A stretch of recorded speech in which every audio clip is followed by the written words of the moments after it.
CAA വരുമ്പോ ഈ പേടിപ്പെടുത്തുന്നത് മുസ്ലിങ്ങളിൽ ഈ ഭാരതത്തിലെ ഓരോ പൗരനും ഇപ്പൊ ജയശങ്കർജി പറഞ്ഞതുപോലെ ഇത്ര 5 വർഷം ഇവിടെ തികഞ്ഞവർക്കും 11 വർഷത്തിന് ശേഷമുള്ളവർക്കുള്ള ആർക്കും എല്ലാവർക്കും അതിൽ ജാതീനെ സൂചിപ്പിച്ചിട്ടില്ല.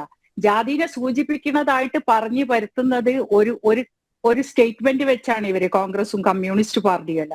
കാരണം മുസ്ലിങ്ങൾക്ക് വരാൻ പാടില്ല. ഞാൻ ചോദിക്കട്ടെ, മൈനോറിറ്റി ആയിട്ട് ഇന്ത്യയിൽ കാണുന്ന മുസ്ലിങ്ങൾക്ക് ഇവിടെ ഇത്ര സുഖമായി ജീവിക്കുമ്പോൾ ബംഗ്ലാദേശ്, പാകിസ്ഥാൻ, അഫ്ഗാനിസ്ഥാൻ ഈ പറഞ്ഞ രാജ്യങ്ങളിൽ ഉള്ള പിന്നെ ഹിന്ദുക്കൾക്ക്, ബാക്കി മതസ്ഥർക്കും, സിഖ് ആരൊക്കെ അവിടെ പെട്ടിട്ടുണ്ടോ അവരനുഭവിക്കുന്ന വേദന കാണുന്ന ആളാണ്. ഒരു ദിവസം ഒരാളെങ്കിലും നമ്മളടുത്ത് കുറെ റെഫ്യൂജി ഫയലുമായിട്ട് ഡൽഹിയിൽ വരാത്ത ദിവസമില്ല എന്ന് പറയാം. നമ്മൾ അതിശയം തോന്നും. ഇത് ഇന്ത്യയിലും അവർക്ക് ഗതിയില്ല, അവരെ നാട്ടിലും ബംഗ്ലാദേശ് ആണെങ്കിലും അഫ്ഗാനിസ്ഥാനിലാണെങ്കിൽ അവിടെ നിന്ന് വന്നവർക്ക് അവിടെയും ഗതിയില്ല. പക്ഷെ അഫ്ഗാനിസ്ഥാനിൽ ഇവരൊക്കെ ഇത് പറയണ്ടല്ലോ അവ്ഗാനിസ്ഥാനെ പറ്റിയിട്ട്. അഫ്ഗാനിസ്ഥാനിലെ ഒത്തിരി പൗരന്മാർ ഇവിടെ പൗരത്വം സ്വീകരിച്ച് ഇവിടെ സുഖമായി ജോലിയുണ്ട്. അവർക്ക് റെഫ്യൂജി സ്റ്റാറ്റസ് ഉള്ളവർക്ക് അവർക്ക് ഒരു പിന്നെ മാസം അവർക്കുള്ള ഒരു പൈസ പോലും കിട്ടുന്നുണ്ട് എന്നുള്ളതാണ് നമ്മൾ മനസ്സിലാക്കേണ്ട ഒരു കാര്യം. ഇതൊന്നും ഇവര് ചർച്ച ചെയ്യില്ല. $200 5 വർഷം ഇവിടെ കഴിഞ്ഞവർക്ക് $200 വെച്ച് അഫ്ഗാൻ പൗരന് ഇവിടെ ഉണ്ട്. അവന് ശരിക്കും ചായയും കുടിച്ച് വർത്താനം പറഞ്ഞ് നടന്നാൽ മതി, ജോലി പോലും ചെയ്യേണ്ട ഒരു റെഫ്യൂജിക്ക്. അഫ്ഗാനിൽ നിന്ന് വന്നത് ഹിന്ദുക്കളല്ല എന്നുള്ളത് നമ്മൾ മനസ്സിലാക്കണോ. ഒക്കെ മുസ്ലിങ്ങളാ. ഇവിടുത്തെ സലൂണുകളും ഹോട്ടലുകളിലും ഒക്കെ ജോലി ചെയ്യണം. ഈവൻ ബംഗ്ലാദേശിൽ നിന്ന് വന്നവര്. ആർക്കാ പ്രശ്നം അവിടെ? കേരളത്തിനും ഈ പറയുന്ന കോൺഗ്രസിനും മാത്രമല്ലേ പ്രശ്നം വരുന്നുള്ളൂ. ഈ പ്രശ്നത്തിൽ ഇവരെന്താ സംസാരിക്കുന്നത്? മുസ്ലിങ്ങൾക്കെതിരാണ്. ഏത് മുസ്ലിമിനാണ് ഇവിടെ പ്രശ്നം വന്നത്? ഇവിടെ ജനിച്ചു വളർന്ന ഏത് മുസ്ലിമിനാണ് സ്വാതന്ത്ര്യത്തിന് ശേഷം ഇവിടെ ഉണ്ടായി? ഏത് മുസ്ലിമിനാ? ഒരാളെ ഇവർ കാണിച്ചു തന്നാലും നമ്മൾ പറയാ, നമ്മൾ അതിന് ഉത്തരം കൊടുക്കുക, അവർക്ക് നമ്മൾ സഹായിക്കുക, അവരെ ഒന്നും ചെയ്യൂലെന്ന്. ഈ പൗരത്വ ഭേദഗതി പറഞ്ഞിട്ട് വന്നപ്പോ ഈ കാശ്മീരിന്നു അഫ്ഗാനിസ്ഥാൻ ആ ബോർഡറുകളിൽ നിന്ന് ഇങ്ങോട്ട് തിങ്ങിക്കേറുന്ന തീവ്രവാദികൾക്ക് വേണ്ടിയാണ് ഈ ബില്ല് ഉണ്ടാക്കിയെന്ന് മനസ്സിലാക്കാനുള്ള ഒരു കോമൺ സെൻസ് പോലും നമ്മളെ ജനങ്ങൾക്ക് ഇല്ല. അത് ഉള്ളവർക്ക് വരെ ഇവര് വിഷം കുത്തിവെക്കുക. ഇത് മുസ്ലിങ്ങളെ തകർക്കുകയാണ്. വാപ്പന്റെ ആധാർ കാർഡ് ഇല്ലെങ്കിൽ, ബാപ്പ മരിച്ചപ്പോ ഇന്നലെ ചോദിച്ചു എന്റെ ബാപ്പ മരിക്കുമ്പോ ആധാർ കാർഡ് ഇല്ലല്ലോ, അപ്പൊ ഞാൻ എന്ത് ചെയ്യൂ? അപ്പൊ അങ്ങനെ എനിക്ക് കിട്ടൂലേ? ഒന്നും പറയാനില്ല.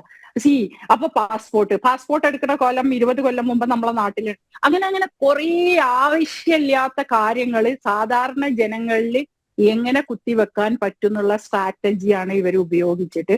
അത് കേരളത്തിലെ ജനങ്ങൾ തെറ്റിദ്ധരിക്കരുത്. ഈ ഒരു ദേശത്ത് നിന്നുള്ള ആൾക്കാർ ഇപ്പൊ മുസ്ലിങ്ങൾ എന്ന് ഇവർ പറയുന്നുണ്ടല്ലോ.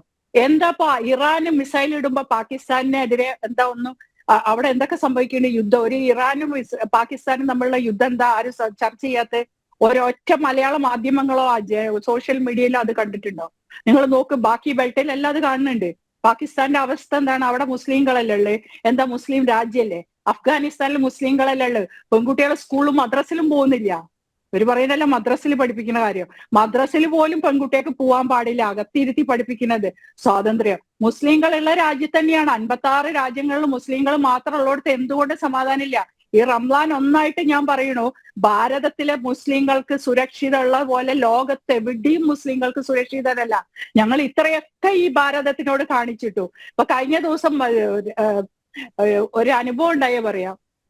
രാമക്ഷേത്രത്തിന്റെ പ്രാണപ്രതിഷ്ഠയ്ക്ക് പോയ ആദ്യത്തെ കേരളത്തിൽ നിന്ന് ഒരേ ഒരു വ്യക്തി ഞാനാ തോന്നണത്. കാരണം അവിടെ എത്തിക്കഴിഞ്ഞ് ആ വീഡിയോകൾ വന്നപ്പോ അതിന്റെ അടിയിൽ വന്ന് ചോദിക്കുന്ന കമന്റുകൾ എന്താ അറിയോ? മുസ്ലിങ്ങൾക്ക് പ്രവേശനം ഉണ്ടോ? നീ മുസ്ലിം ആണെന്ന് അവിടെ പറഞ്ഞോ? പിന്നെ ബാക്കി ഭാഷ ഇവർ യൂസ് ചെയ്യണ. മുസ്ലിം സമുദായത്തിന് ഇസ്ലാം വിശ്വസിച്ചവന് വൃത്തികേട് പറയാനോ ഒരാളെ ആവശ്യമില്ലാതെ അറ്റാക്ക് ചെയ്യാനോ പാടില്ലാത്ത ഒരു മതത്തിലാണ് ഞങ്ങൾ ഇരിക്കുന്നത്. എന്നിട്ട് അവിടെ നിന്ന് യൂസ് ചെയ്യണം. ഞാൻ പറയുന്നു, അവിടെയുള്ള ഓരോ പല ഇന്ത്യന്റെ നാനാഭാഗത്തു നിന്ന് വന്ന ഗുരുക്കന്മാരും സന്യാസിമാരെയും മുമ്പിൽ ഞാൻ നുസ്രത് ജഹാൻ കേരളത്തിൽ നിന്നാണ് മുസ്ലിമാണ് പറഞ്ഞിട്ട് എല്ലാ നാഷണൽ മീഡിയയിൽ വളരെ എണ്ണത്തിൽ വന്നു. എന്നെ ആരും മാറ്റി നിർത്തിയില്ല. എല്ലാം പോയി. മഹാശിവരാത്രി ഡേ ഞാൻ ഉജ്ജയിൻ മഹാകാൽ ക്ഷേത്രത്തിലായിരുന്നു. അവിടെയും ഞാൻ മുസ്ലിമായിട്ട് തന്നെ എന്റെ പേര് പറഞ്ഞു. നുസ്രത് ജഹാൻ എന്നുള്ള പേര് തന്നെ അവര് സ്വീകരിക്കുന്നുണ്ട്. ഇവരെന്താ ഈ പറയുന്നത്? എവിടെയാ നമ്മളെ മാറ്റി നിർത്തിയ ഒരു മുസ്ലിമായിട്ടല്ല, ഹൃദയത്തിൽ ശുദ്ധിയുള്ളവനെ എവിടെയും സ്വീകരിക്കൂ. അതന്നെയാണ് നരേന്ദ്രമോദി സർക്കാർ ചെയ്യണോ. പിന്നെ ഒരു കാര്യം മനസ്സിലാക്കണം, ഈ പറയുന്നവരൊക്കെ ഹിന്ദുക്കൾ എന്ന് പറയുമ്പോ മുസ്ലിങ്ങൾ ഇപ്പൊ ഞാൻ എന്റെ എന്റെ സമുദായത്തിനെ കുറ്റം പറയല്ല, ഏതെങ്കിലും ഒരു ഹിന്ദു ഏതെങ്കിലും ഒരു മുസ്ലിം രാജ്യത്ത് പോയി പൊട്ടിത്തെറിക്കുകയെ അവിടെ ടെററിസം പറയേ എന്തെങ്കിലും ഒരു കാര്യത്തിന് പിടിച്ചിട്ടുണ്ടെങ്കിൽ നമ്മളെ പേര് മാറ്റി വിളിച്ചോട്ടെ അവര്. ഒരു ഹിന്ദു ഇവിടുന്ന് പോയിട്ട്. പക്ഷെ നമ്മൾ പോയിട്ട് എന്താ ചെയ്യണേ? ഞങ്ങൾ ആൾക്കാര് തീവ്രവാദം പ്രചരിപ്പിക്കുക. ഈ തീവ്രവാദം ചെയ്യണവരെതിരെ ഒരു പണ്ഡിതനും വാ തുറക്കുന്നില്ല. അതിനെ പ്രോത്സാഹിപ്പിക്കുക. അപ്പൊ ഇത് പറഞ്ഞു വെക്കാനും സപ്പോർട്ട് കൊടുക്കാനും നമുക്ക് കേരളത്തിൽ കമ്മ്യൂണിസ്റ്റും കോൺഗ്രസ് പിന്നെ അത് ഏറ്റെടുത്തൊരു ദൗത്യം.